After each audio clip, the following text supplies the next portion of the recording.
సాంగత్యంలో మనుషులు మూగజీవాలే కాదు, ప్రశాంతి నిలయంలో జీవం లేని జడ పదార్థాలైన విభూది, మైక్, సింహాసనం, కెమెరా, గ్లాస్, కర్చీఫ్, లెటర్ మరియు రోజ్ కూడా స్వామి ప్రేమతత్వాన్ని, అనుభూతిని ఆస్వాదించాయి.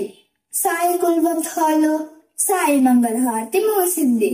బోలో భగవాన్ శ్రీ సత్యసాయి బాబాకి జై అంటూ భక్తులు శబ్దంగా ఎవరి దారిన వారు వెళ్లారు. ఈ నిశ్శబ్దంలో ఏం జరుగుతుందో తెలుసుకుందాం. ఎన్నోసార్లు స్వామి దాహాన్ని తీర్చగలిగాను. నేను ఎంత భాగ్యశాలినో. స్వామికి ఎంతో దగ్గరగా ఉన్నాను. స్వామి స్పర్శతో జీవం పొంది పులికించిపోయాను. ఓయ్ ఆగు ఆగు, ఈ రోజు సాయంత్రం కార్యక్రమాలను రికార్డు చేయడానికి నన్ను ఆ స్తంభం దగ్గర పెట్టినప్పుడు నేను నా పాత స్మృతులలో మునిగిపోయాను. అప్పట్లో నేను నా స్వామి దివ్యమంగళ స్వరూపాన్ని మాత్రమే ఫోటో తీసేదానిని. నా మెమరీ అంతా స్వామి మాత్రమే ఉండేవారు. నా లెన్స్ ని మూస్తే స్వామి దివ్య స్వరూపమే కనిపించేది. ప్రతి ఫోటో ఒక్కదాని మించి ఇంకొకటి ఉండేది. అవును, నాకు చాలా సార్లు అనిపించేది, మనం జీవం లేని వస్తువులం అయినప్పటికీ స్వామికి ఎంతో సన్నిహితంగా ఉండే అపురూపమైన అవకాశం లభించింది. కానీ ఈ మనుషులు వారు మాత్రమే స్వామి ఎదురుగా ఉన్నానని భ్రమపడుతున్నారు. ఒక్కసారి మాయకు లోబడి స్వామి కూడా తమ వంటి మనిషిని భావించి స్వామి దివ్యత్వానికి దూరమైపోతున్నారు. అవును నిజమే, కానీ ఈ మధ్య నా జీవితం ఒక సామాన్య పరికరంలా మారిపోయింది. భక్తులు స్వామితో ఉండే సాంగత్యాన్ని, దీర్ఘకాల సంభాషణలు చెబుతూ ఉంటే రికార్డు చేయడమే నా పని అయిపోయింది. ఈ సంభాషణలు నాలో స్వామి యొక్క ఎన్నో స్మృతులను జ్ఞాపకం తెస్తున్నాయి. మీరు నన్ను ఎలా మర్చిపోతున్నారు? భక్తులను ఉద్దేశించి స్వామి ప్రసంగించేటప్పుడు నా స్వామి దివ్యవాణి నా కణం కణంలో నుండి ప్రవహిస్తుంది. స్వామి శ్వాస, స్పర్శ నాలో జీవాన్ని నింపాయి. స్వామి దివ్య సందేశాలను హృదయపూర్వకంగా అనుభూతి చెందాను. ఆహా, ఆ రోజున మరపురానిది కదా. ఆ మధురానుభూతులను ఎప్పటికీ మరిచిపోకు. ఆ అద్భుతమైన ఉత్తేజభరితమైన ఉపన్యాసాల ద్వారా స్వామి నీలో చిరకాలం నిలిచిపోతాడు. స్వామి ద్వారా చెప్పిన ఉపన్యాసాలన్నింటికీ నిదర్శనంగా నేను స్వామి పక్కనే ఉన్నాను.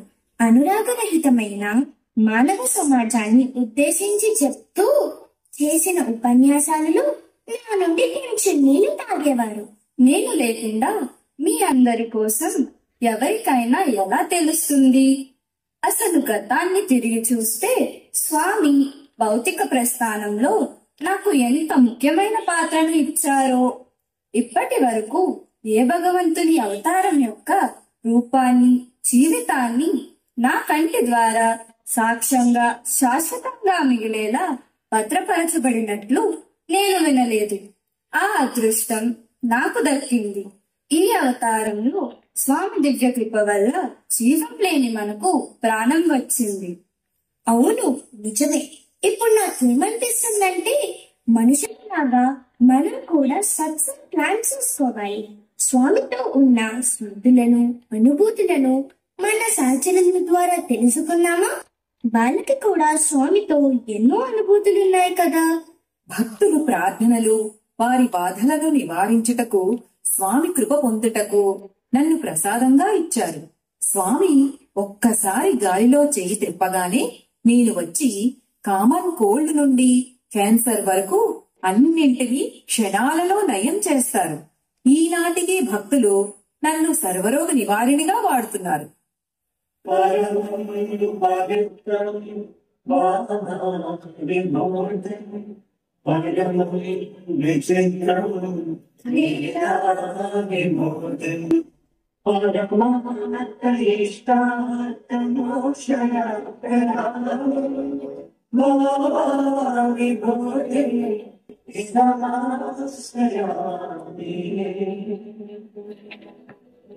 స్వామి మెల్లగా అడుగులు వేస్తూ అందరికీ అభయహస్తాన్ని ఇస్తూ చిరుమందహాసంతో వచ్చిన స్వామి నాపై ఆసీనులైనప్పుడు భక్తులు ఎంతో సంతోషిస్తారు. స్వామిని మరికొంత సమయం దర్శించుకునే భాగ్యం కలిగిందని. స్వామి విభూతిని సృష్టించి ఇవ్వగానే స్వామి చేతికి నన్ను అందిస్తారు. నాకు డబల్ అదృష్టం వచ్చింది. స్వామిని విభూతిని కూడా తాకే అదృష్టం కలిగింది. ఒక రోజు ఒక బాల వికాస్ చిన్నారికి ఒక డాన్స్ ప్రోగ్రామ్ లో చేతి మీద పడిన క్యాండిల్ వ్యాక్స్ ని స్వామి ఎంతో ప్రేమతో నన్ను తీసుకొని ఆ లేత చేతులను తుడిచి 1000 తల్లుల ప్రేమను చూపించారు. స్వామి ఈ విశ్వాన్నే మోస్తూ ఉంటే ఆ విశ్వకర్తని మోసే భాగ్యం నాకు కలిగింది. ఆ రోజుల్లో స్వామి నాపై కూర్చుని అందరికీ దర్శన, స్పర్శన, సంభాషణలను కురిపిస్తూ ఉంటే ఆ అనుభూతులు వర్ణించలేనివి. నిజమే, స్వామి ఆ సింహాసనంపై కూర్చొని రింగుల జుత్తుతో, కాషాయ వస్త్రాలతో, చిరుమందహాసంతో, ఉక్కచుక్కతో ఉన్న ఆ బ్రహ్మాండ నాయకుని దర్శనం నాలో క్యాప్చర్ అయింది.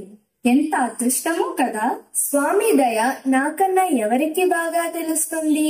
నా ద్వారా స్వామికి అందిన prayers లెక్కలేనివి.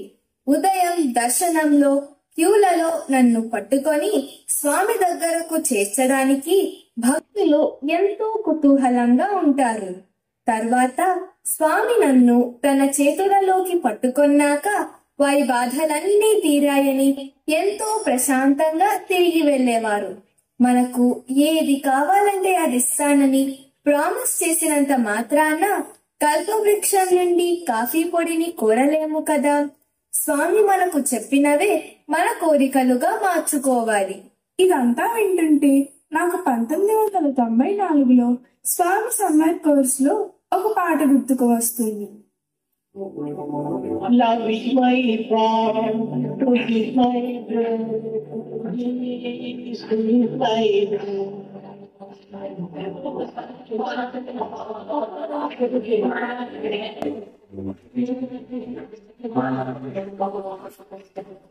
Love is my bond, is my breath, please give my breath.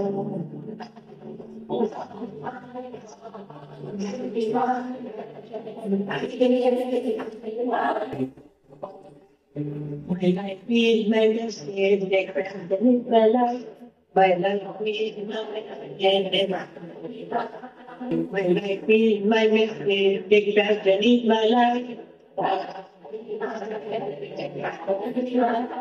Mohijan parla, no bad, no